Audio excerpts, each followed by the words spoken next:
This show is sponsored by BETR. New users get a free $10 and up to a $200 bonus on your first deposit. Just use the code BENCHED, that's BENCHD, or hit the link in the description to claim it now. Sports just got better. What's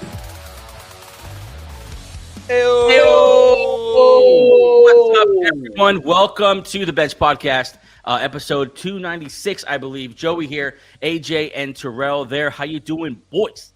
What's up, fellas? Doing good. Episode 296 of the Bench Podcast, recapping week number 12. I think 6 games decided on the last play, something like that. So it was a great week. Football, there was obviously the monster matchups that went down, I think, exactly how we all thought they would for the most part. And so excited to get into those as well. Before we do that, of course, you could use our code BNCHD. That's benched. If you want to play with BETR Picks, $10 gift, $200 bonus. If you want to support the show as well, use that. If you're watching on YouTube, welcome to the show. If it's your first time, whether you're a day one subscriber or this is your first day, literally welcome to the show. We're happy that you're hanging with us. We're just a couple of football knuckleheads who love talking football 24/7, 365, fantasy, the draft. We literally do it all. We just love football. I literally, this weekend, I think I texted you guys. I just love football. This is awesome. This is just awesome. All right, guys, recapping week 12. Before we get to that, though, wanted to check in on a little something that we've been ignoring here for a couple weeks. Didn't want to let too much time go by before we revisited the ass class with Terrell Thoroughgood. Terrell, take it. All right, you know the drill, fellas. Look, if you can't win, you can't play D, you can't score, you can't run, you can't pass, then your team is ass. Yeah. Welcome. Yes. To another edition of the ass class. Mm-hmm. First off, who the students who are currently enrolled. We got the Saints, the Jets, the Dolphins, and the Titans. Last we updated were already in the ass class early on in the season after week 7. Here we are after week 11. Here we go. We got some new students enrolling in the ass class. First up, led by the dink and dunk, lethargic, boring Dylan Gabriel, now Shedeur Sanders, who just got annihilated when he stepped on the field. The 2-8 Browns, welcome to the ass class. Welcome, fellas. Next up, Vegas. They put their betting odds on a coach revival, but they're just a house of cards waiting to fall here. We got the 2-8 dumpster fire, hot ass Raiders. Yeah, love that. Love that. Ass class, welcome in. Love the applause. Yep, no problem. Well, Saturday. New students, welcome them in. It's their first day here in class. Coming in, they're hobbling in with Kyler Murray sitting on the bench and an old rusted Jacoby Brissett. Welcome in the 3-7 Cardinals. His ass. Yeah, Cardinals. We got 3 more teams. We got 3 more teams. 3 more. Damn. Students, their first day coming into class. Look, it's bearing everyone. they put in a lot of effort. Yeah, they made a little bit run in the middle of the season. We thought they were going to be hot. Yeah, with the young rookie quarterback, he gets hurt. Russell Wilson led them off to a horrible start. Jameis tried. Yeah. They put up a good fight, but welcome in the 2-9 Giants. Welcome to the ass class. You can't play D. You got some bench players here. Your ass. Couple more. This is a team that can't win. Like they seems like they play some games very well. They just can't. They're in the not win category. Kirk Cousins tried to make something happen. Rest in peace the knees of Michael Penix. But welcome in the 3-7 Falcons. Welcome to the ass class. And wrapping it up. Speaking of injuries, we said this before the draft last year. RG3 2.0 was coming in, and it looks like fate has happened. This team just can't. Their defense, they can't play D. They're mistackled machine here with the Commanders coming in at 3-8. Welcome in to the ass class. You guys are ass. And that is another edition of the ass class. Yeah, I mean, no notes for me. I think all those guys firmly in. I was laughing when you're going through the people who are already in, the teams are already in, because they have done nothing to earn their way out of that. They all still really, really suck back from week 7. No notes for me. I think they're all those teams are very much ass for different reasons. The ones with injuries, obviously the bummers for me. But yeah, I think I'm good with all those. AJ? I just have a question. Ooh. Can a team test out?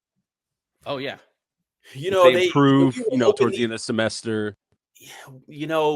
Some of these teams might be able to play well at the end of the season. They're not going to be a playoff team, but they might be able to test out. But looking on their outlook, I mean, it's going to be tough. The Falcons losing their quarterback, the Commanders losing their quarterback, the Giants, hopefully their quarterback comes back. They got to make a run here. And we know the Raiders, Browns, they're not making any moves here. Which team here in the ass class are we shocked they're here? Well, it's not so much shocked. I'm just looking at a little pathway here for the Miami Dolphins. They're not in yet. They're not. Oh, I thought they were. I thought you had them in already. No, they were. You're right. They were in. They were in at week 7. They were in. I'm with you, AJ. I was looking into that too before we got in the show tonight. Their schedule. Yep. Don't sleep on them yet. True. Maybe That's it happens. The Dolphins Probably not. The Dolphins can test out. Dolphins can test out. Okay. All right. Any other teams maybe testing out? I don't know. I mean, Commanders obviously buried. Penix gone. We'll talk about that. Yeah. Look. The Giants have a chance to maybe test no, out. Don't. But No, the reason, I would have kept them out of the ass class. Why? But the reason why I put them in there is because it was the third quarter. They're in the game against Packers. They were down by 3 in the third quarter, and they decided to go for it on 4th down. Just take, or down by 6. Just take the points and keep it moving, and that's why they lost the game. So, just horrible coaching, even after you got rid of your horrible coach already. So they're in the ass class. They're a mess. Yeah. No, I think it's great work. I mean, it's just going to keep growing, I guess, as teams begin to fall out. The most surprising to me, obviously, is the Commanders. Would have thought they'd be there at this time. No one's surprising to me that they're in there, but like looking back at this, like the Commanders are there, that'd be pretty surprised. I absolutely hate the RG3 comparison, but I get the injury thing. They've lost 6 in a row too, which nobody's. Yeah, Mariota. It's not worth talking about, but yeah, Mariota's pretty awful. Debo's playing fine, actually. Yeah. But yeah, they're just. Then we talked about them for so much this show. I don't even want to go into it again. What they did last offseason, whatnot, whatever. We'll see it next year. But yeah, other than that, man, I think you nailed it. Congrats to the new members of the ass class. We'll see you. It's still growing. We're gonna the NFL BBL is coming soon. So yeah, I love that. I love that. Yeah, the NFL BBL. Yep. Get on board. Let's go. Week 12 recap.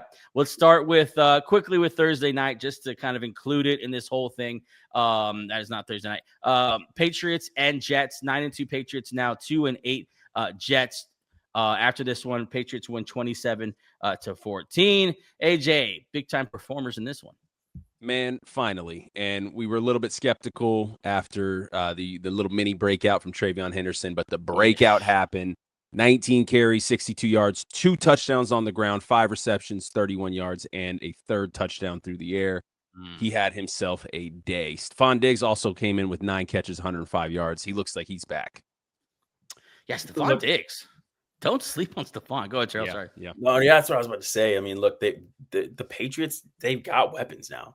And this is going to be interesting, with Ramondre Stevenson, with Travion Henderson, how this is going to all play out. But, look out. And then Drake May, he's been throwing dots. Like, it's crazy. Sometimes you're watching this guy play and in his rookie season, you're like, okay, he's a little mess. But look, the Josh Allen comparisons, they're starting to match up because Josh Allen was the same player as rookie season. And then you're looking at Drake May, big body quarterback who's accurate with the football. Watch out, the Patriots are going to make some noise. I like what they're doing. The Jets, Justin Fields, does he get another shot to start in the NFL? No. I think he's done. He's a backup now. I think he's a backup. I mean, he got paid. At least he got paid before he got benched for the last time. I think he stays in the league because he has a good attitude and because he has raw tools. Like he hasn't made him like a spectacle of himself, which amazingly so, because he's been through some crazy situations with management and whatever. But yeah, I think he stays in the league. I don't know if it starts though again, like not as far as like an opening day starter type guy. Do we think Aaron Glenn is done after the season? Yes. He has to be. He's got to be done.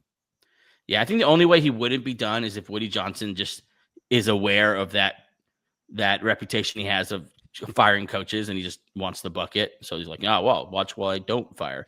He holds on to the wrong coach. That would be very Woody Johnson. Very Woody Johnson. Real quick on the Travion Henderson situation, 82% of the snaps yesterday. He has 5 tutties in 3 games. But Ramondre Stevenson's supposed to come back in week 12. I'm interested to see what they do. And I just would you be surprised if it's a 50-50 split? No, we're all at the same spot where it shouldn't be. But would you be surprised? I mean, they held him out this long. Like, I think they might just go right back to it. And it's a freaking travesty. Yeah. Travesty. Drake May. Sorry, go ahead. I think 50-50 is the optimist approach. Because, I mean, it was 80-20 before. Yeah. God, dude, that's going to make a lot of people very, very upset.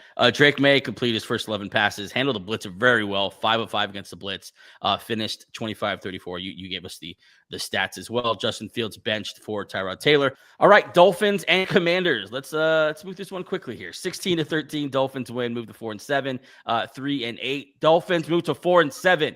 We're going to talk about that in a second. AJ, big time performances in this one.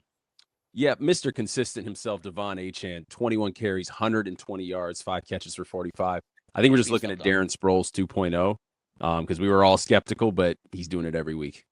Came into the season with a calf strain, too. Do we remember that? Yep. Yeah, he was going to lose his job to Ollie Gordon. Surprise.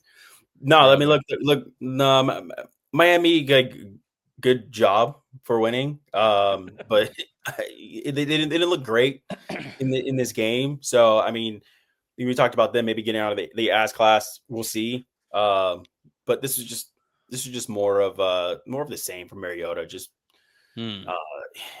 just I feel bad for the Spanish audience there who had to watch that game. So and I felt bad for anyone who want to get up who was like, let me get up at 6:30 and watch this game.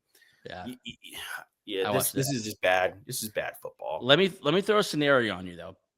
Dolphins have won 2 in a row now, going into their bye. Next couple games are Saints and Jets. They have a realistic shot at 6-7 before a Monday Night Football game against the Steelers when they can jump to 500. I mean, are we looking at maybe a late run here for the Dolphins, and they're kind of in the wild card mix? Because look at the bottom of that wild card for the AFC. It's nothing too intimidating. Like, I don't know. I just that we talked about this before the show and kind of right when we started here, how the Dolphins have a pathway anyway. I'm not going to, let's just at least acknowledge it. Look, I mean, they have a small window. They could make a run at being in that playoff hunt at the end of the season. And look, now they're in a tough situation. If the Dolphins make a run here at the end of the season, are we looking like, does everybody stay? Like, are we running this back again? Oof. Actually, yeah. Do you want that to happen? I didn't think about that. Yeah, I didn't think about that. Yeah, to me, you're looking at Saints, Jets, and you got. No, I mean, it gets rough down the stretch. I don't see them. Hold on though. Week 18, New England might be sitting everybody. That's possible. Yeah, they're pretty firmly in control. They might be sitting everybody week 18. There might be 3 gimmies here. I mean, possibly, but no, if Vrabel, they're gonna have to win a couple big games though. New England might be sitting everyone, but I mean, the Colts, Broncos, and Patriots are all knotted up there at the top. They might be playing their guys there at the end. I don't know. Pittsburgh's going to be fighting to get that division there. What do you think of Pittsburgh? I saw that, was like, oh, they can get to 500 that week. Yeah, it's unlikely, but it's pretty. I'm just saying it's pretty amazing that there's still a pathway to some kind of playoff run here. Probably the playoff run that no Dolphins fan wants. Like, no, let it burn. Let it burn. Let's clean house. But no, I mean, they might have to keep the house intact. Although the big takeaway here is that Monday night game against the Steelers, now we might want to watch it. Christian McCaffrey should be the MVP. I don't care what, Jonathan Taylor is going to put up. I don't care what what Dak's doing. He is the only weapon on this team. This is the total team sport, and he's doing it by himself. Ayuk still hasn't played. They've been without Pearsall. They've been without Kittle, without their freaking starting quarterback. Yeah. If we're going to throw Jonathan Taylor in there and pound the table for that, then you have to do it for CMC as well, because he's as important to his team as anyone else in the NFL.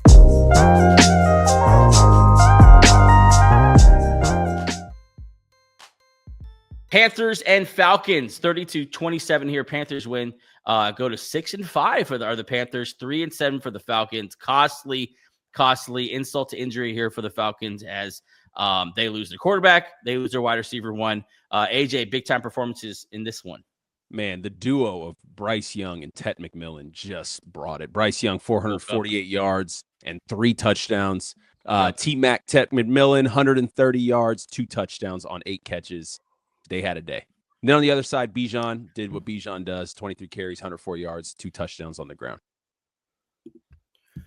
Look, Carolina's an interesting team because we'd like to just overlook them. We'd like to go, move on. All right, it's Carolina, but these guys can run the ball. Dowdle is making some noise. He's making a comeback here. Bryce Young, he's making smart plays. Dave Canales has this team moving in the right direction. They don't look like a dumpster fire. And you can tell, like, there are teams that you're like, okay, I don't think you're a playoff team, but you're not poorly run. So I think this is a team that they might be a year or 2 out, but I think we might be a little bit patient on Bryce Young. But I mean, don't look now. They might be a team that's gonna upset a lot of teams' playoff chances, and they might have a shot here down the stretch to make the playoff. Kind of interesting side note here on the Carolina. They can run the ball. They showed that out of the bye. They were going 139 yards per game, but then teams started stacking boxes. And now in the last 2 weeks, just 70 and 67 yards each week. And Bryce Young against that stacked box gets a lot more one-on-one coverage, a lot more just, easy reads in the back end of this thing, and throws that's a franchise record, 448 yards. So yeah.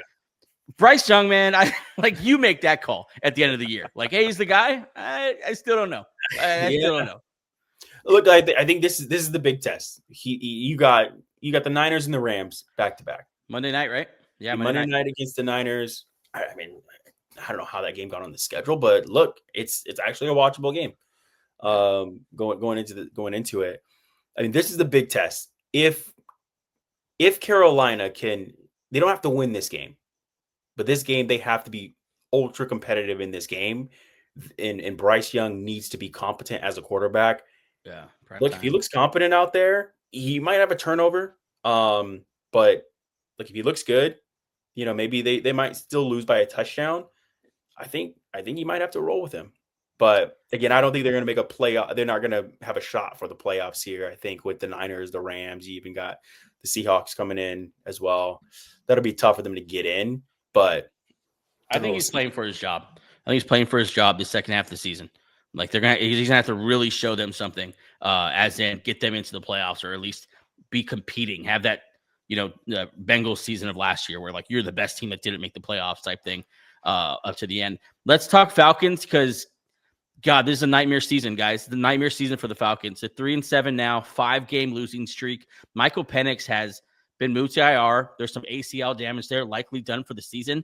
Is Michael Penix, Kirk Cousins going to go back in? No confidence in that. Drake London also, I think, tore PCL or something like that, something in his knee. He'll miss at least this week, but probably multiple weeks. And if we remember, James Pierce Jr., the new defensive end for the Falcons, cost them this next year's first-round pick. And the Rams are at this point holding a pick that could very well be a top 5 pick. If the Falcons here at 3-7 just lost their quarterback and one of the best offensive weapons. So they'll go into next year with an injured quarterback, no first-round pick, Kirk Cousins money still in the books, guy can't play, and a coaching staff that I wouldn't be very confident in. No. Like the Falcons have really, really royally screwed this thing up. Yeah. Like it's as bad as it could be right now.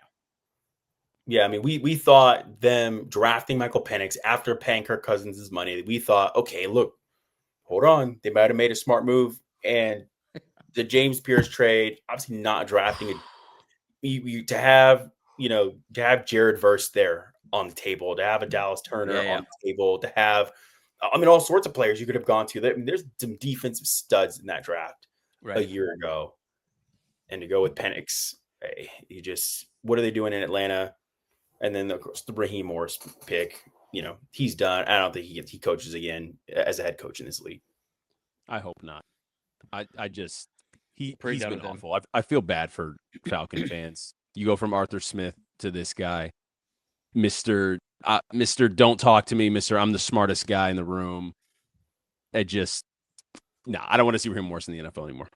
I think the whole management too, just making that pick with Michael Penix, which we all knew was a reach at that moment, and then trying to cover up that mistake the next year by spending another first-round pick on a guy. I'm looking right now, James Pierce on the season, 6 total tackles. That's all combined and everything, and 2.5 sacks. So you have that guy on your roster and no first-round pick next year, and no quarterback. And I mean, it's just a mess what they've done with this roster, just mistake after mistake.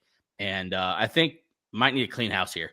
House. Yeah. Cut bait with Cousins, eat that dead money, new coaching staff, and just start over. I mean, the problem is, I guess, AJ, is that at some point you're going to have to pay these young, like Bijan and Drake are going to come up here soon. Yeah. So very soon. Yeah. I mean, what is their contracts up? I mean, Drake London next year. I think he's the next big receiver. It's like the class of him, Garrett Wilson, Chris Olave. They're the next big receivers to get. He'll be the top paid out of those guys, right? Yeah, I mean, definitely. And then Bijan, he's having a great season, and then Bijan. And watch them do something stupid like pay Algier and then Pitts not be able to pay Bijan. Yeah, we really want to keep Pitts around. Oh man, just mismanaged. Here's a fun fact too. This is the 5th season-ending injury for Michael Penix in his 8 college and pro seasons. Knee injuries too, all of them. Unbelievable. Damn. I know Derek is a huge Penix fan. He's same college from the UW. But the Falcons royally messed this thing up. This is the kind of thing that sets a franchise back years.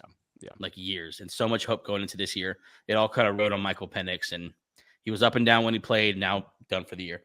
Let's move on. Bills, Bucs, 44-32. Bills pull this one out in a classic Josh Allen game. Tell us about that, AJ.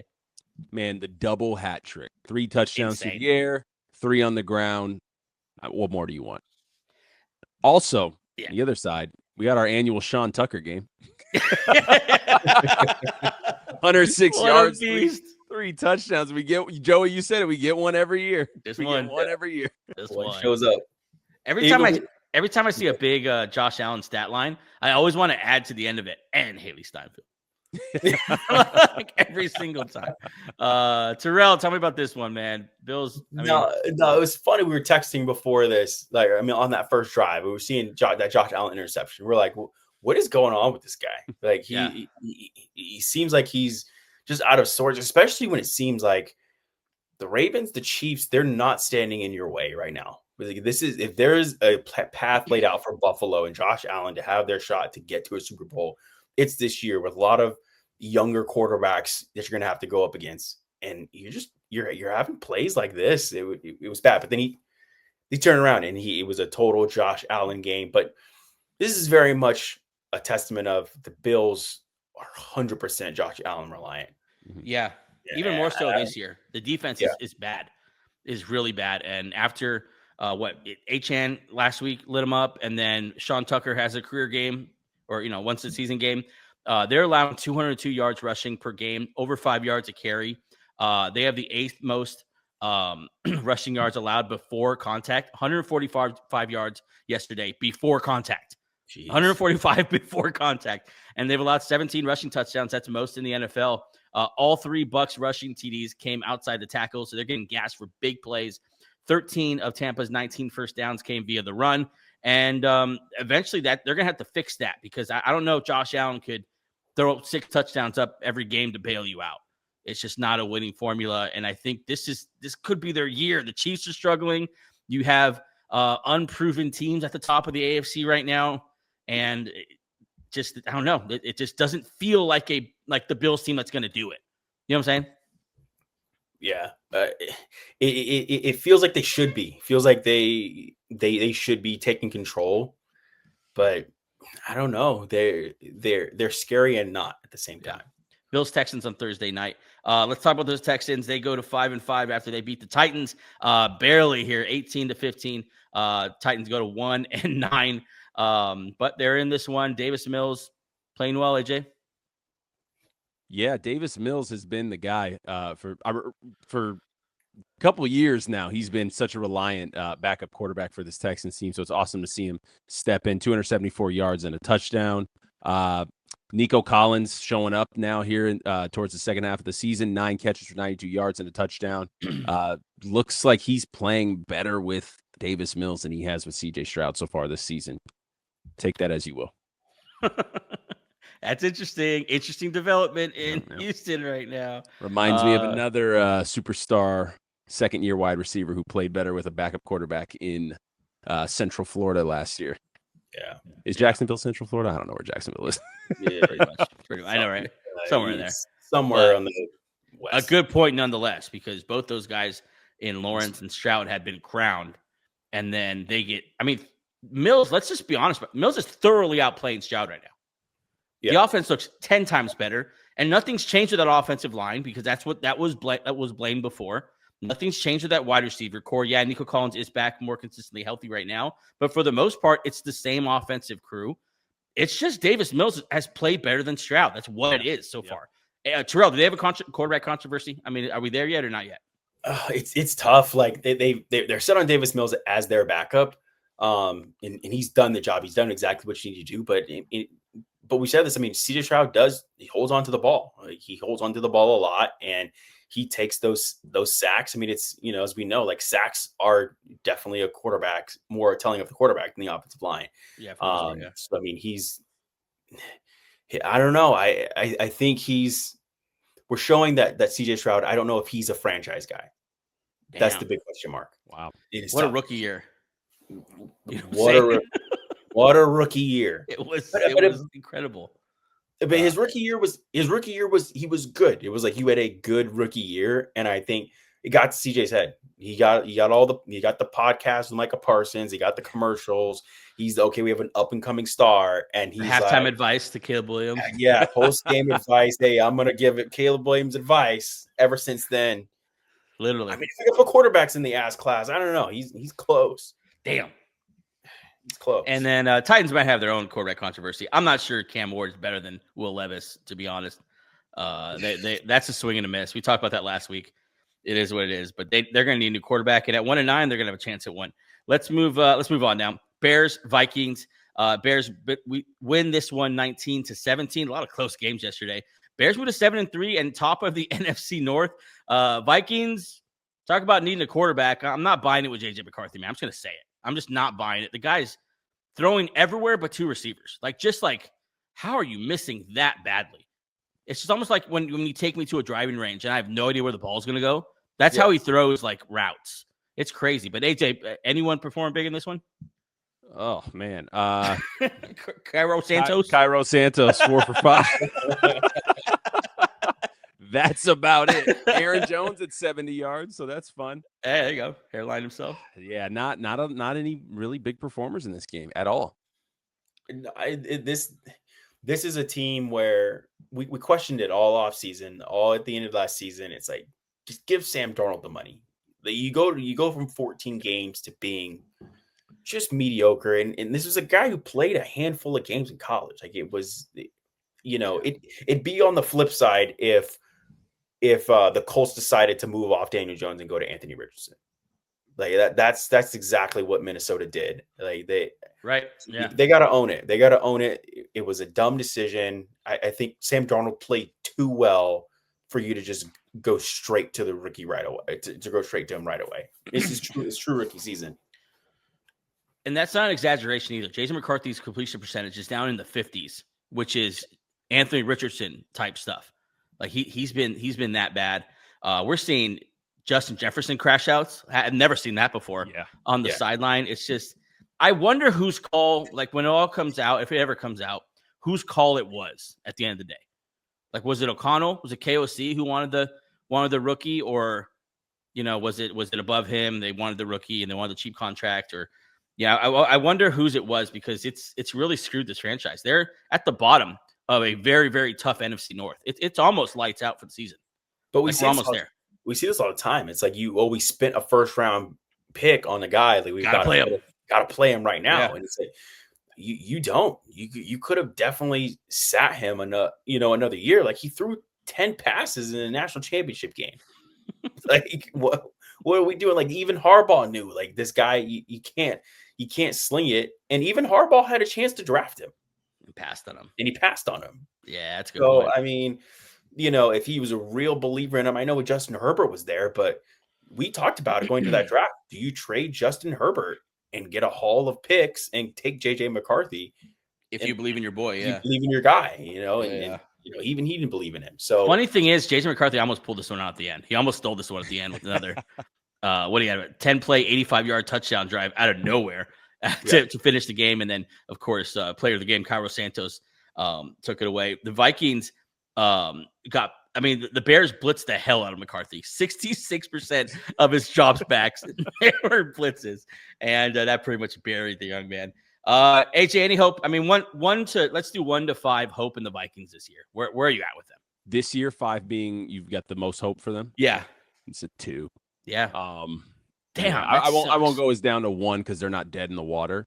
Yeah. But 2. There's just, you don't have a quarterback. Plain and simple. Look, I know we throw the F word out here a lot. Fraud. Oh. They're fucked. Oh, they're fucking frauds. Oh, that one. But look, the word fraud. Are the Bears? Are they legit? Or are they frauds? Like, this is. They've got 4 straight last second field goals against all teams below 500. Like, are we really trusting this team? So when we use the word fraud, we're talking about playoffs. We're talking about when the shit hits the fan in the playoffs.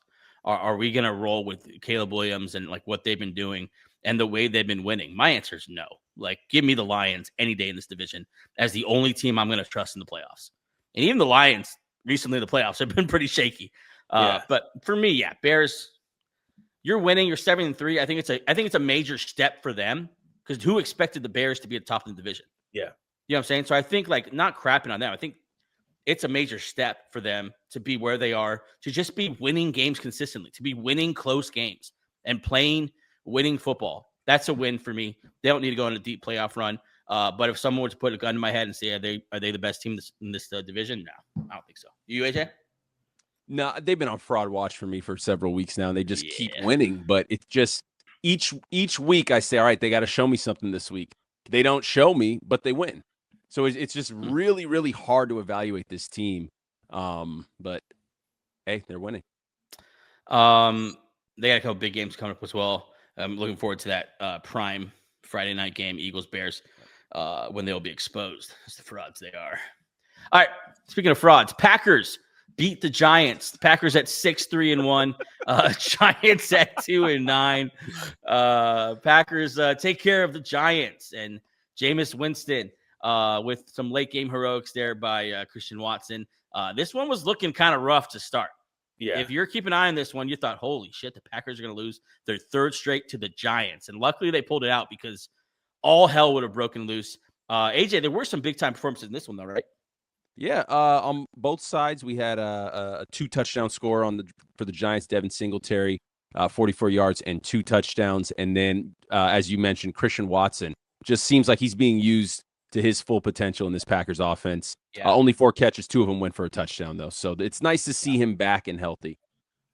It is so fast, too. Like, usually it takes a while, but there was no warm-up time. Wide receiver 1. Instantly wide receiver. Where the hell is Matthew Golden? Yeah, 1 catch. Where's Matthew Golden? All the celebration. We finally drafted a receiver. Yeah, in the 1st round. Nothing. Jeez. I mean, is it just player development? Again, the Packers just not develop That's a a wide good receiver. question. Like I think that's what we have to settle on, I because think that's what new management is thinking. The GM and the head coach were not extended. Like, money talks, and they didn't put their money in those guys. I think they're both gone at the end of the year. I think they know that these guys have not developed a roster that we've invested a lot of money into, and it's on coaching at this point for me. Yeah. And I think for them too. I'm done with the Pack. I don't like the meat riding of the Packers too as well. It's just I did it too when they got Parsons. Let's not pretend like we all didn't get a little blood flow into a certain area in our body. Like, we were pretty excited for Micah Parsons to be wearing that green and yellow. And just not to hate on Micah Parsons, but kind of, he just doesn't make a difference there, really. Like, are they? I think they're the exact same record with or without Micah Parsons this year. Yeah, he's not winning you games. Like, I don't even know what they fully even gave up. Did they give any first, or was it just seconds they gave for Micah Parsons? I can look it up. I mean, it's just, and then Jordan Love, like, he gets so many passes. Like, how are we not on Jordan Love? Malik Willis went in there and led a touchdown drive. Like, it seems like everybody can catch the ball when Malik Willis is throwing it, and then it just drops everywhere with Jordan Love. Yeah, I don't know. I don't really care for Jordan Love at this point. So Dallas got Kenny Clark and 2 first-round picks, and then Green Bay gave Parsons a 4-year, $188 million deal. So they paid up for this dude. Yeah, you can't just be, well, he has a lot of pressures. I'm so sick of hearing that. Okay, you don't do that for a guy who has a lot of pressures. Yeah. Like, you do that for Myles Garrett, game record. Game records, exactly. And he's not that. He's a good player. All right, come on. AJ's team here, Steelers beat the Bengals here 27-12. Steelers at 6-4 and just hanging around. AJ, big time performances in this one. Kenny Gainwell is wide receiver 1. Kenny, what's up, dude? Kenny with 7 catches, 81 yards, and 2 touchdowns. He's had some, He's Arthur Smith's boy, apparently. And then Aaron Rodgers came out of this one with a little broken wrist. I didn't look too closely at that, but do we see any difference in the offense with Mason Rudolph? I mean, Mason Rudolph played well, 12 of 16, 127 and a touchdown. I think just the mobility, just the and I hate to call Mason Rudolph athletic, but when your other quarterback is Aaron Rodgers, you're gonna look like a freaking I almost said Osama bin Laden. That is not the race. No. Who's the Usain Bolt? Usain Bolt. I almost said you're looking like Osama bin Laden, just throwing bombs. Yeah, bombs. Yeah. But no, maybe that helps the offense. I don't know, man. We kind of, especially you, AJ, this has been Fugaze so far up to this point. And now people are starting to get hurt. The Kenny Gainwell Warren thing, like, how long does that actually last? Yeah. I don't know. Yeah, I think Pittsburgh hangs on to the finish. I think they'll be playing in a game here down the stretch to try to get in that playoff spot. But look, their defense showed up today. They're kind of hit or miss. Like, they either suck or they're like, the Bengals had been looking pretty good, although Flacco was pretty bad today. 40 attempts, 199 yards. It kind of sucked. If they could stick around, maybe Burrow can kind of bail them out of this season, but that looks like it's pretty much up in smoke at this point. Yeah. Well, you losing back-to-back games there at the end after putting up 40 points. Yeah.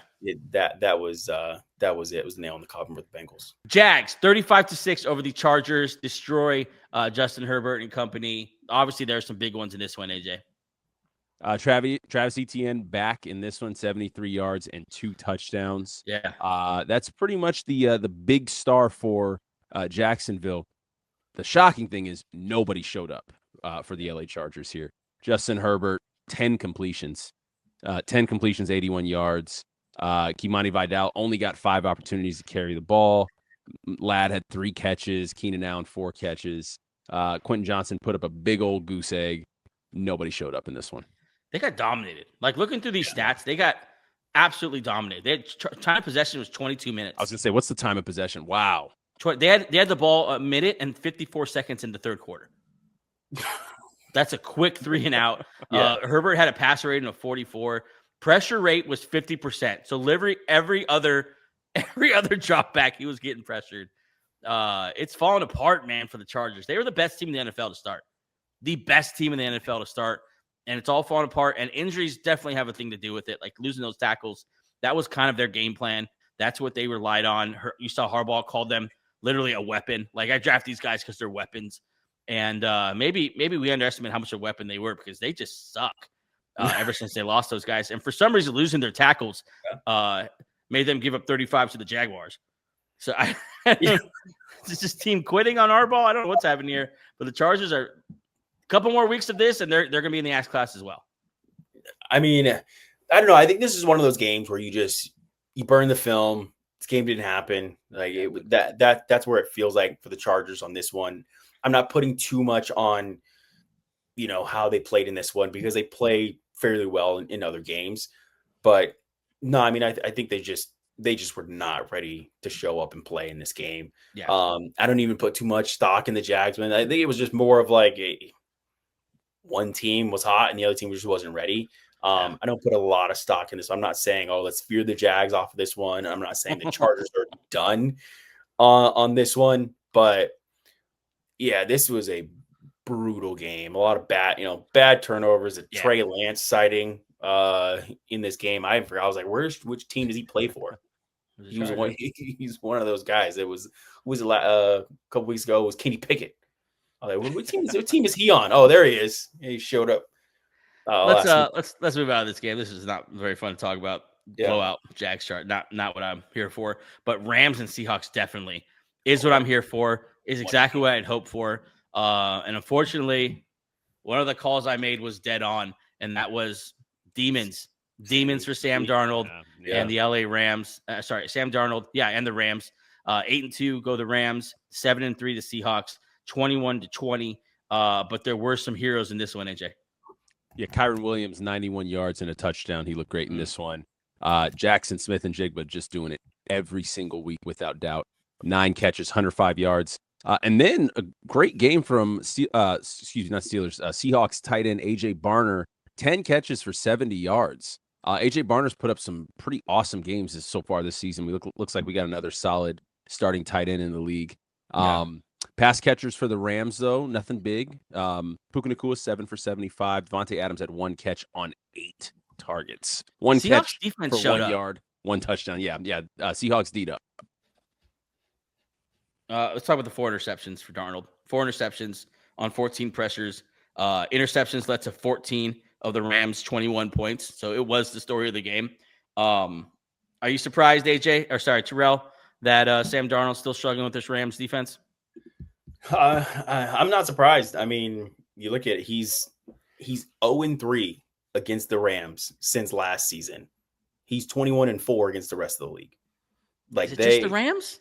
It's the Rams. Like they own him. And look, they're in your division. You got to see him. You got to see him again. And if you're going to try to win this division, you got to knock these guys out. There's a chance you might even see him in the playoffs. So yeah, it's this team. They have his number. They know they can get to him. They got him 9 times in the playoffs last year. So, and how many times did they get to him on Sunday?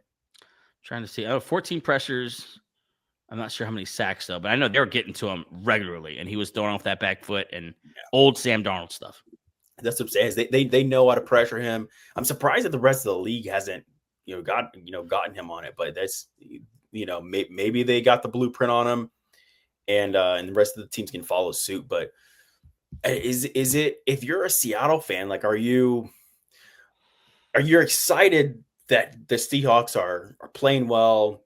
They got a shot to get into the playoffs here, maybe a shot even to win the division. But are you a believer? Like after watching this, are you a believer in Sam Darnold big games? Can he step up? AJ, let's have that one.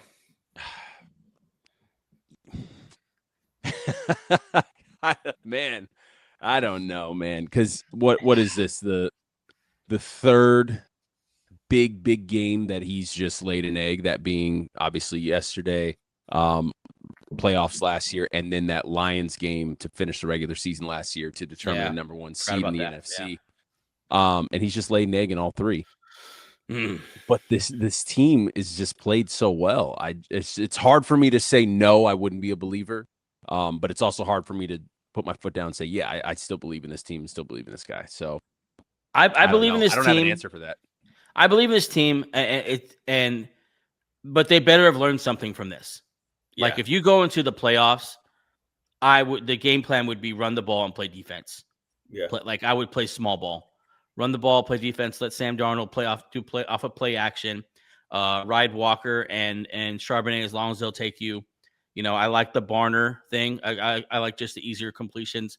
But I hope you learned something here. Like you lost by a point, by a field goal. You almost won this game. And so your defense is that good.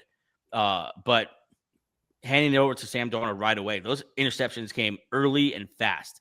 And you almost lost the game before it got started. So I think, I still believe in them because I think the team is so good around them. But the coaching staff's going to have to learn a little something, the limitations of you have at quarterback still with Sam Darnold. That's where I am with them. 41-22. Niners beat the Cardinals. Niners go to 7-4. Cardinals go to 3-7. Brock Purdy's back. And I told you guys, this man, stop playing with my guy, Brock Purdy. He's legit. The offense looked right. He looked at 133 passer rating. AJ, tell me about the Niners offense. Hold on. He didn't do anything Mac Jones didn't do literally last game. Mac Jones literally last game put up 319 and 3 touchdowns. Brock Purdy played a great game. He didn't do anything Mac Jones didn't do. Let's just get that out. I just think everything looked better. Like he's a more efficient quarterback. Kittle finally had a day. I don't know. I think Brock Purdy. It's one of those things. It's like when you see a car you really want, you see it on the freeway all the time now. It's the same thing. You know what you were looking for. You were looking for a Brock Purdy to look good out there. So he looks sexy when he does it. Mac Jones does. He doesn't look sexy doing it. Look, we said this in the pregame show about this game. Like there's not really much of a difference between Mac Jones and Brock Purdy. I think the Niners would go just as far with both of them. But he looked good. Look, the Niners have 2 really good quarterbacks. Man, it's like upgrading. It's like upgrading from a Honda Civic to a Toyota Camry. And we know Brock Purdy. Maybe it's a little bit sexier, but it does the exact same thing. Yeah, we know Brock Purdy's been to the Super Bowl before, right? Like a lot of guys have been to the Super Bowl. Yeah, I mean, come on. We're not saying Purdy's a scrub. Like I liked Purdy. Yeah, but he's good. I just don't. You would have been fine. Like it wasn't like we have to have him back. Yeah, I guess agree disagree. I think he takes this team to another level. And I mean the fact that they're at what's your record right now? 7-4. Most 7-4 of which is due to Mac Jones. Yep, 7-4. Mac Jones definitely kept them afloat. I'd probably lean on McCaffrey a little more than Mac Jones for that start, but yeah, I think Mac Jones definitely had to not mess it up. But we'll see. I guess we'll see. Time will tell. Yeah. Time will tell where they're at. But still alive in the division. Cardinals, on the other hand, not alive in the division. They're done. Even though Jacoby Brissett, monster game, AJ, right? Jacoby Brissett, 452 yards and 2 touchdowns. He threw the ball 57 times. Michael Wilson had 15 catches for 185. Trey McBride, 10 catches for 115 and a touchdown. Greg Dortch, the human Dortch, 6 for 66 and a TD. He was just slinging it everywhere and only put up 22 points off of all of that.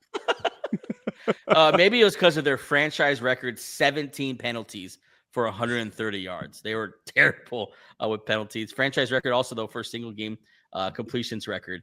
47 to drop 22 points that's rough. That's rough. That's probably not what you want to go back to. Niners win this one. Let's move on to the Ravens-Browns. And we'll go through that one pretty quickly, too, because there's 2 other games we need to talk about that were pretty important. Ravens moved to 5-5. They're coming back, AJ. Lamar Jackson did not play well in this one. 193 yards, 2 picks, no touchdowns. Derrick Henry, though, had a pretty good game here. 18 carries, 103 yards, and a tutty. Nice to see Derrick Henry looking back to form against the tough Browns defense. Yeah. So really, really nice to see Derrick Henry looking like himself again.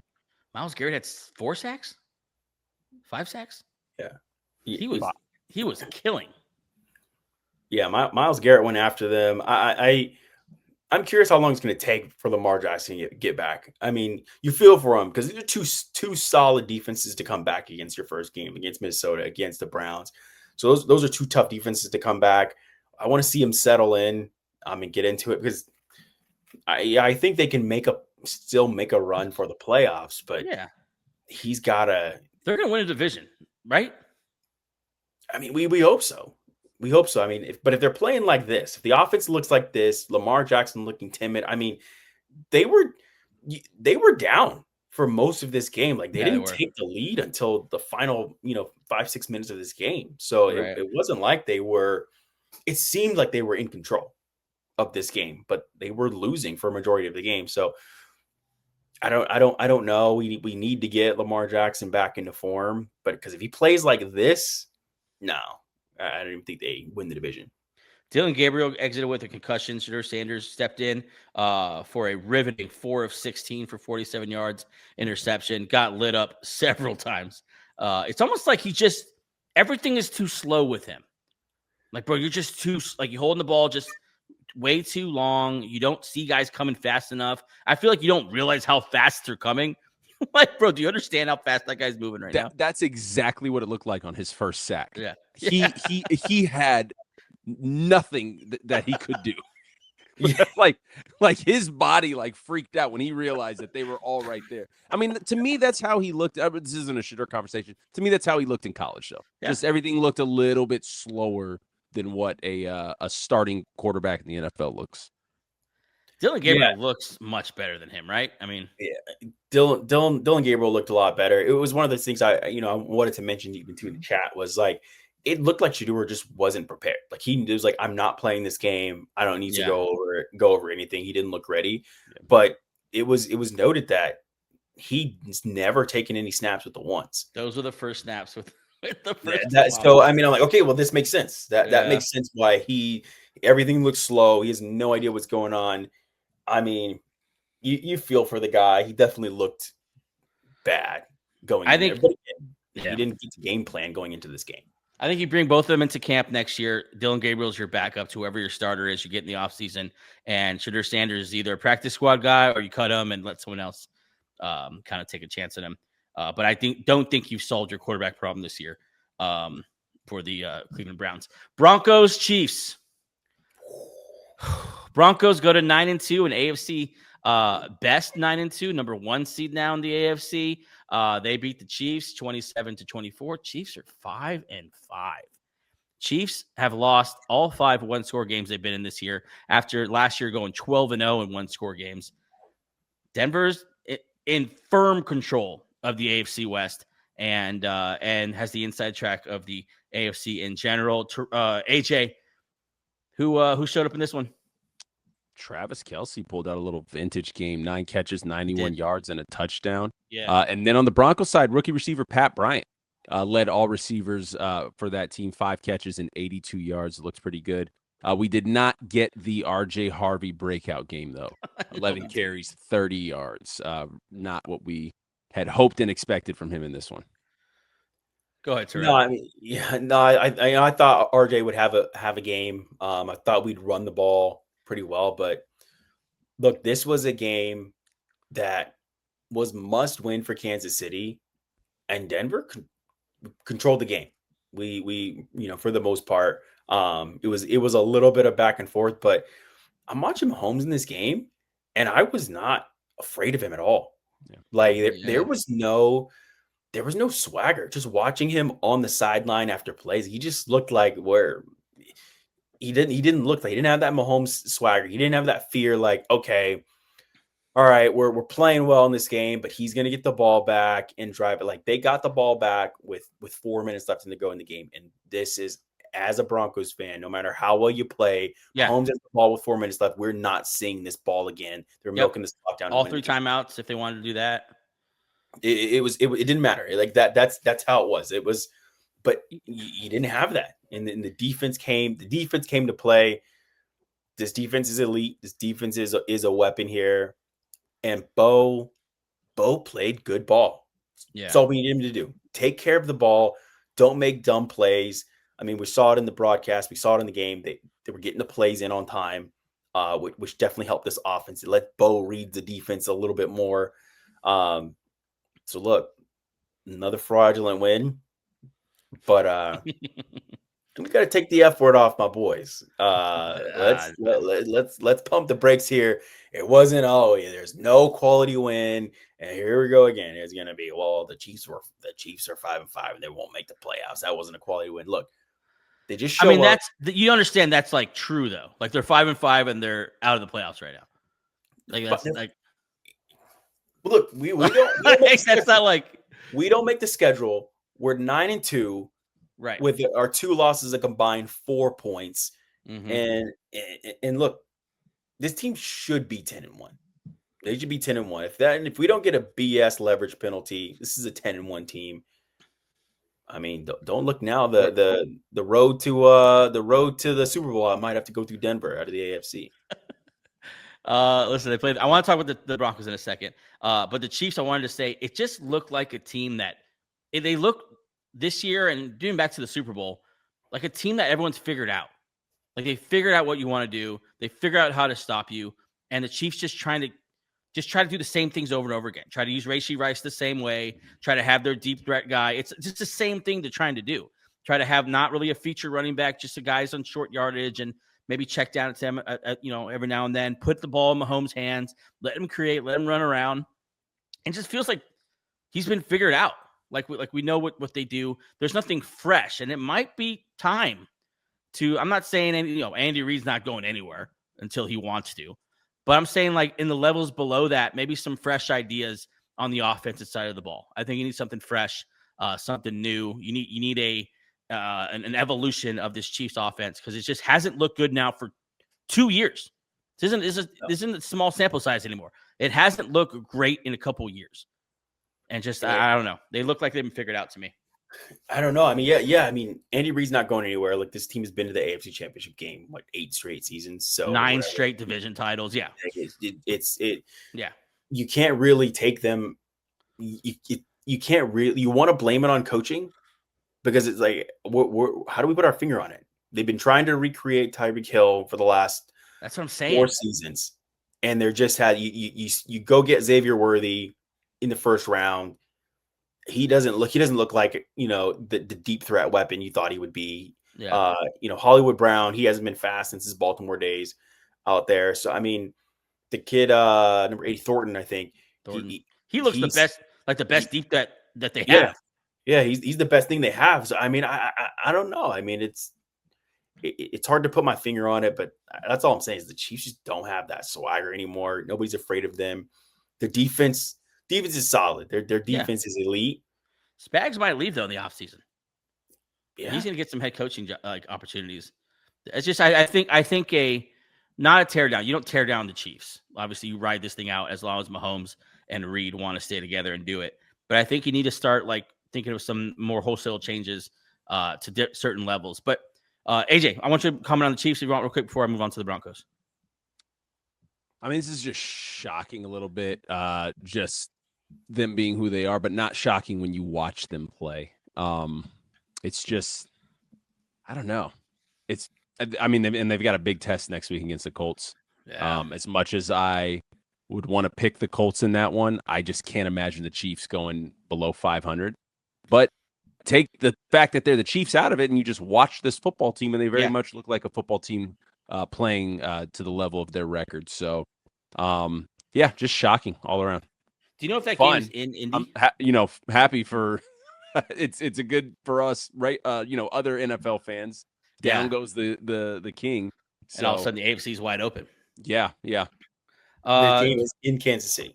It's in KC. Okay, I was gonna say if it's at home, only 2 teams are undefeated at home this year, or it's at least 6 wins at home. That's the Broncos and the Colts. Broncos are 6-0 at home. They're 9-2. They're number 1 seed in the AFC. All those different things, and I just got to say, I was dead wrong. I was dead wrong on how good the Chiefs were. The Chiefs just aren't very good, and it's not a quality win. Wow. They're 5-5. They're outside the playoffs right now.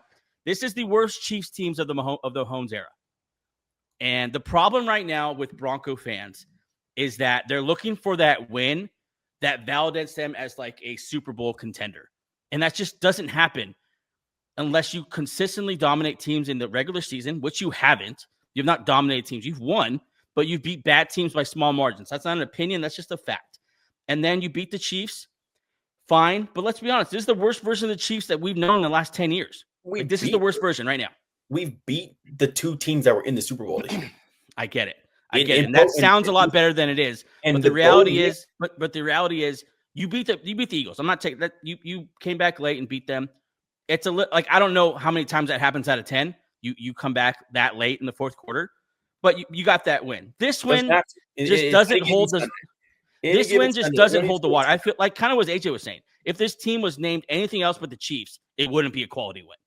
It's just that their name is the Chiefs, and they won 2 Super Bowls a year and a half ago, and that kind of. But I just don't think you don't validate yourself with this kind of win.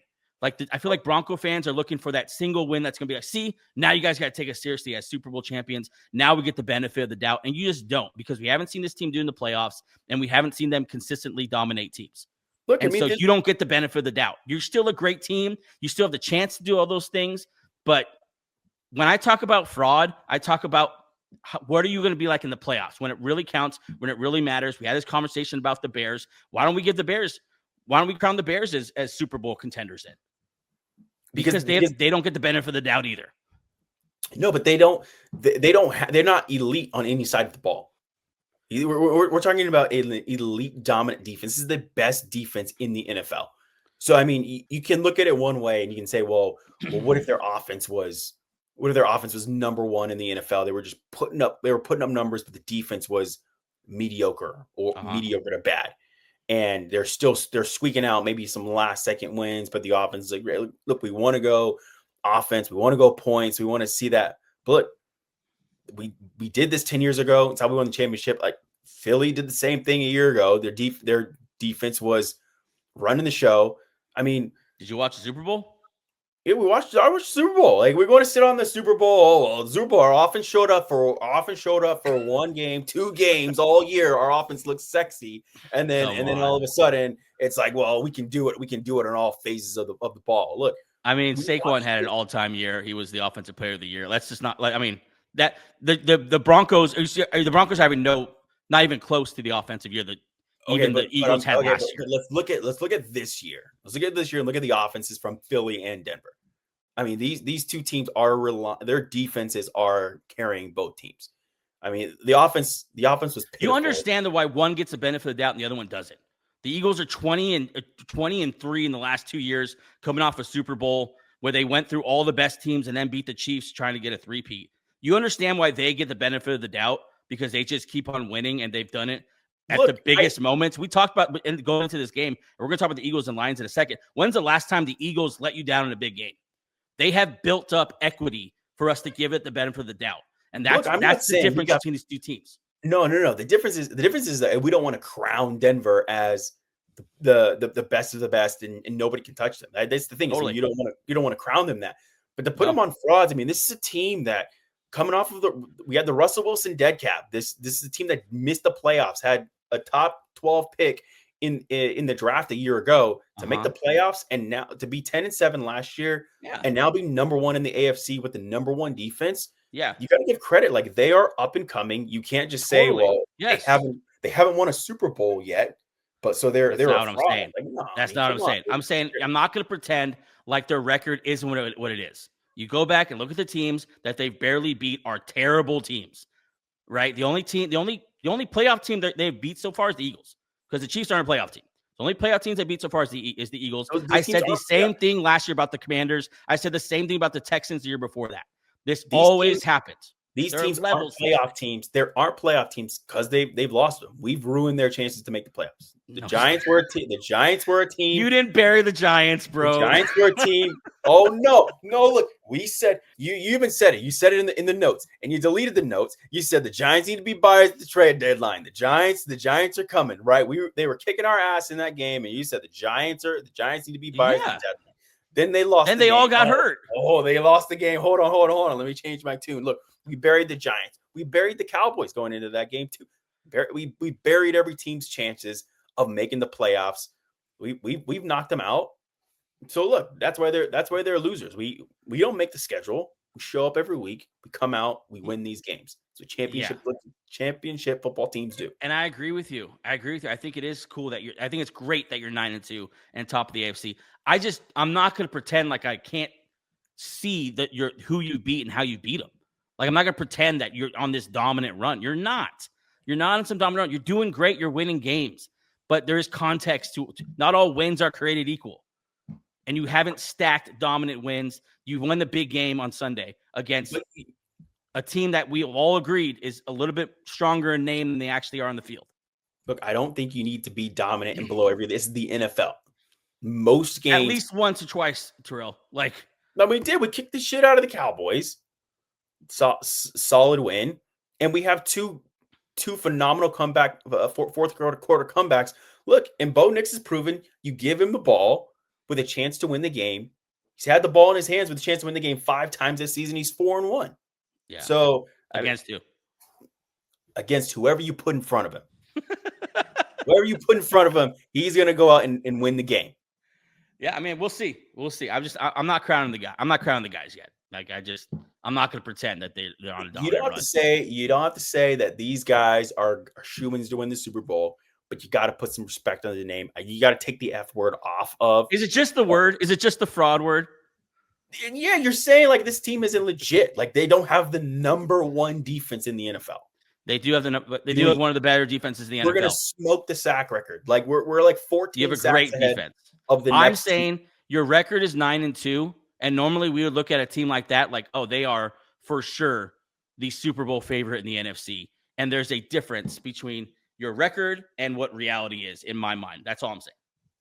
I mean, you're looking at these AFC teams that are going to make the playoffs. Like, who are you say? Oh, they will have Denver's number.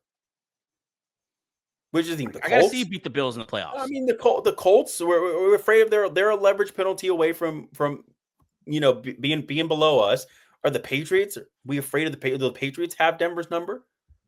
Jacksonville, the Chargers. So I mean, these teams that are going to be making the playoffs, and then we have the Bills. The Bills are the only seasoned team that's going to be in there.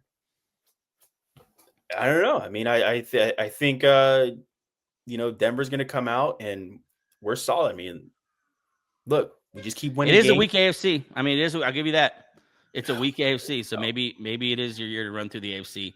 I need to see it. The only thing that matters is there's one team. There's one team from the NFC that we have to beat, or it would be a champion. Yeah, you're right. Eagles and Lions to close out the show today. Eagles go to 8-2. Lions to 6-4. Is that right, guys? 6-4. Yeah. For the Lions. Eagles defense just kind of dominated this one. Showed up, held the Lions to a season low, 6 points. AJ, there were a couple big ones in this one. Yeah, I mean, that was going to be my main big one was the Eagles defense. The Eagles defense showed up and showed out, but Jahmyr Gibbs, even in a game where the Lions offense couldn't do anything, Jahmyr Gibbs is just unbelievable. He's crazy, dude. The dude is one of the best running backs in the NFL. Yeah. And not so much on the ground, 12 carries for 39 yards. He had 5 catches for 107. And one of them was a 40-yard catch, a run after the catch. Another one was about 32 yards or so. And he's just like crossing from one side to the other side of the field, breaking tackles. The dude is incredible. I mean, just to be on the field with the best athletes in the world and make them look like children. Yeah. He's incredible. Yeah. Terrell, Lions. Yikes. Dan Campbell, what are you doing? Yeah. What are you doing? Me and AJ had a mid-game conversation about this. Keep going for it, Dan. The Lions piss me off. Like, this isn't Madden, bro. Like, what are you doing? Like, take the points. There's so many times that you can make life simpler for you. You got to build momentum in these games. Like you're sitting there and go like, oh, we got within the 10-yard line. Let's get 7. It's like get 3. That's championship winning football. So that's why I'm not even afraid of if I'm any of these teams in the NFC. I'm not afraid of the Lions because we already know the Lions are going to shoot themselves in the foot every game. So it's like you got to know you're going to have to play all 4 downs against the Lions, but you also know that they're going to go for it every time. And they're just, I don't know, I'm watching this game and I'm like, the Lions are stupid. I want to put Dan Campbell in the ass class. Like I want you are a talented roster. You go in the ass class. What are we doing? Like this is I'm done with him in the whole let's go on fourth down. Yeah, I got a pair of balls. Like you got a pair of balls in your skull too. Like that's what you're thinking with your balls every time. That's what I'm thinking. Thinking with your balls. Stop thinking with your balls. Use your brain. All right. I can't with it. But I know we'll get to the PI call here too. But that's what I think about Detroit. And we'll get to the Eagles too. But that's how I feel with the Lions. Jared Goff 0 for 5 on third downs, 0 for 5 on third downs, and 0 for 5 on fourth downs. Eagles pass rush got there. Jalen Phillips has been a force since he came to the Eagles. 6 QB pressures yesterday. Cooper DeJean with an interception. Nakobe Dean looks pretty good coming back. This Eagles defense was, I don't know, best, second best, third best, whatever it was last year. Looks like they're back there again with Vic Fangio at the helm. They look incredible. They've shut down Lions, Packers back-to-back now. The offense, though, still seems like it's just the OC, right? It's the OC. The game plan changes every week, like who we are. Yeah, that's the big thing. We don't come out with, it doesn't seem like we come out with a plan that we want to stick to. They're just it. You know what? And I almost texted you this today, Joey. It just really feels like we're a team that listens, or at least we have a coaching staff that listens to the narrative every week and watches too many sports talk shows and then tries to answer those guys right away every Sunday. That's just kind of what it feels like. It's probably true. Like, honestly. I mean, they seem like they're paying attention to a lot of the talk, and exactly what I said happened. I said, yeah, one thing's going to happen. AJ Brown's going to have 8 or 9 targets before the first half ends, and that's what he had, and didn't look any better. He had 11 targets on the game. There's video again of him quitting on routes, of him stop running. Jalen Hurts kind of throwing it up to him. Jalen Hurts was one of the worst Jalen Hurts games of the year as well, too. He didn't play that well either in this game. And Saquon Barkley kind of has been okay all year long. But yeah, I think you're right. I think they listened definitely this week to the AJ Brown stuff. They came out targeting him often. They came out and they didn't run the ball. Who is that Eagles team where we're coming out and we're throwing the ball first, second, third down the first 2 drives before Saquon ever touches the ball? Why are we changing everything about who we are? Like, it just doesn't, even Chris Collinsworth was saying, like, this is, well, I can't do his voice, but how weird it was. Like, they need to run. Yeah. They need to run Jalen Hurts. They need to run Saquon Barkley. And then they need to take their shots with AJ Brown and the wide receiver core when appropriate. But it just seems like they're changing every week who they are. And there's no one's going to step in and just say, this is what we're doing. If you don't like it, I don't know. They should have traded AJ Brown. I'm done with him. I'm sick of the guy. Yeah, that was my thing. It was like, well, you're gonna keep putting up with this for the whole season. Like, why? Like, he's talented enough, but he's not. You don't need him. Like, you've got game changers. Like, your quarterback is enough of a weapon. Like, and you have Saquon there. Devontae Smith. You have other solid players at the receiving core. You definitely could have just, moved off of him. I don't know why. I don't know why you keep him there. But that defense is elite. Defense is solid. I think I don't think anybody in the NFC. I think maybe the Rams, that offense gives that defense fits, but I don't see any of these offenses being able to. I think you're going to give Sam Darnold problems. You're going to give every quarterback in the NFC fits. So yeah, we've played them all, and the only ones that it just seems like it's a crash course. Eagles Rams NFC Championship game, winner of that one in my mind is going to win the Super Bowl. Like, I just feel like those, like, there's no one really else. Like, who else are you going to be afraid of? The Lions were that team. I was nervous about this team, and they were talking a big game too. We circled this game in the calendar, and we should have had this game live. If we weren't so injured, this would have been. Yeah, it's supposed to be last year's game. But Dan Campbell would have went for it on whatever fourth down and 1 from his own 2-yard line. Still went for it. Like, I don't get it. Even the whole look, the PI call was BS. I mean, like, you can call it what it is. It was a bad call for sure. Yeah. Philly gets a couple BS calls a game too. Yeah. I mean, it was funny too that they had that tush push call that that was one of the worst calls I've seen too, where the guys like literally just over the ball. Yeah. Like they called it on. I think they called it on Tyler Steen. Like you guys, like that is awful. Like the other guy is on the ball and the guy's just tapping his hand. Like, hey, see where his hand is? Like it's obviously offside. I don't know why they can't just look down the line and like, hey, is anyone offsides here? Like I feel like high school refs do that. But no, I mean, I think they're closing their eyes and letting the tush push happen every time. Yesterday, by the way. But what? Lions stopped it over and over again yesterday. They did, yeah. Yeah, I mean, I just you won't see that in the headlines. The PI call is whatever because the Lions weren't going to do anything with it. They weren't going to score anyway. Yeah, score. They didn't win because of the PI call. Yeah. You know what I mean? You got 9 points. Like, I mean, what are you doing? So, anyways, guys, that's our show for today. Week number 11 in the books. Texans and Bills Thursday night to kick off week number 12.